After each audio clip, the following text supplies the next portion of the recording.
यो हो काठमाडौँमा अवस्थित स्वयम्भूनाथको मन्दिर। यस मन्दिरको प्रत्येक शिलाहरूमा विभिन्न किसिमका मूर्तिहरू कुदिएका छन्। यहाँ थुप्रै ससाना मन्दिरहरू पनि छन्।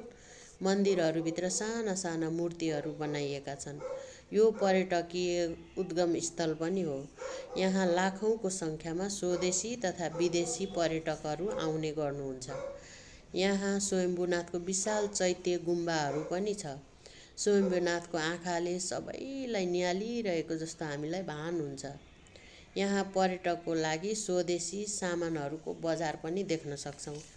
विभिन्न नेपालीपन झल्किने खालका पेन्टिङ, स्केचहरू पनि यहाँ हामीले देख्न सक्छौँ।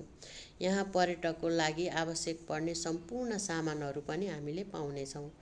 देवालय पेन्टिङका साथसाथै काठमाडौँलाई झल्काउने, नेपाललाई झल्काउने, पर्यटकलाई आकर्षक गर्ने विभिन्न किसिमका सामानहरू पनि हामीले यहाँ पाउने